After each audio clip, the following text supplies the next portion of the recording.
क्या एक वादा निभाने के लिए एक गुरु अपने शिष्य की सबसे कीमती चीज छीन सकता है?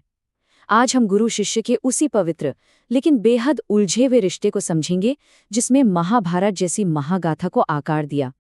देखिए, भारत के प्राचीन दर्शन में ज्ञान को एक बिल्कुल साफ शुद्ध धारा की तरह देखा गया है। जैसा कहा गया है, इस धारा का अपना कोई रंग या स्वाद नहीं होता। इसका स्वभाव तो इस बात पर निर्भर करता है कि इसे कौन इस्तेमाल कर रहा है। अब इसका एक बेहतरीन उदाहरण देखिए। शस्त्र एक ही है, गदा, लेकिन राजकुमार दुर्योधन के हाथों में आकर ये अत्याचार का हथियार बन जाती है, और वही गदा उसके भाई भीम के हाथों में न्याय और रक्षा का प्रतीक बन जाती है। सोचिए, शस्त्र वही पर चलाने वाले बिल्कुल अलग। तो चलिए बात करते हैं ज्ञान की इस धारा की और इंसानों के हाथों में शक्ति के स्वभाव की। यही वो दुविधा थी जो हस्तिनापुर के उस मशहूर गुरुकुल के केंद्र में थी, जिसे चला रहे थे शस्त्र आचार्य द्रोण। इस गुरुकुल में राजकुमार युद्ध की कला तो सीख ही रहे थे, पर असल में तो वहां उन निष्ठाओं और दुश्मनी की नींव रखी जा रही थी जो आगे चलकर उस भयानक महायुद्ध की वजह बनी। अब आते हैं गुरु के विद्यालय पर। ये जगह सिर्फ सीखने की नहीं थी, बल्कि ये एकाग्रता और कह सकते हैं पक्षपात की एक परीक्षा थी। एक ऐसी कसौटी जहां हर छात्र का असली स्वभाव सामने आ रहा था। और ये देखिए, यहाँ तक कि द्रोण के अपने बेटे अश्वत्थामा को भी जलन महसूस होने लगी थी। उसे साफ साफ लगता था कि उसके पिता का झुकाव असाधारण रूप से प्रतिभाशाली राजकुमार अर्जुन की तरफ कुछ ज्यादा ही है। तो इस बढ़ती हुई होड़ को सुलझाने के लिए द्रोण ने धनुर्विद्या की एक ऐसी परीक्षा रखी जो सिर्फ हुनर नहीं बल्कि जबरदस्त एकाग्रता को परखने वाली थी। सबसे पहले बारी आई युधिष्ठिर की। उनसे जब पूछा गया तो उन्हें लक्ष्य के साथ साथ आसमान और जमीन सब कुछ नजर आया। जाहिर है वो नाकाम रहे। फिर दुर्योधन की बारी आई। उसे पक्षी तो दिखा, पर साथ में पत्ते और डालियां भी दिखीं जो उसे छिपा रही थीं। उसका भी ध्यान बटा हुआ था, वो भी फेल हो गया। लेकिन जब अर्जुन से पूछा गया तो उसका जवाब था, गुरुदेव, मुझे सिर्फ उस पक्षी की आंख दिख रही है।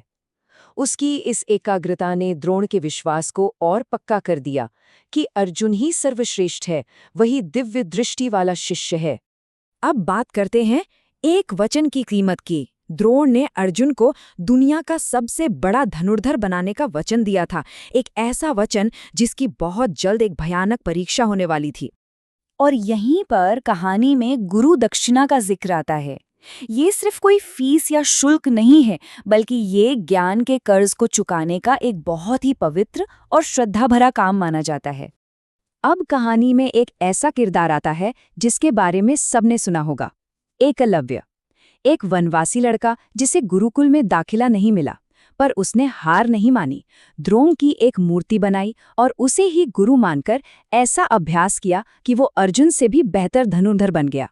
जब द्रोण को इस खुद से सीखने वाली प्रतिभाशाली लड़के के बारे में पता चला तो वो एक धर्म संकट में पड़ गए। एक तरफ अर्जुन को दिया हुआ वचन था और दूसरी तरफ एक शिक्षक का धर्म। अपने वचन को निभाने के लिए उन्होंने एकलव्य से अपनी गुरु दक्षिणा मांगने का फैसला किया।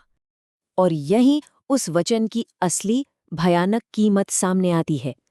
द्रोण ने एकलव्य से उसकी शक्ति का स्रोत ही मांग लिया, उसका दाहिना अंगूठा, वो अंगूठा जिसके बिना कोई भी धनुर्धर तीर नहीं चला सकता।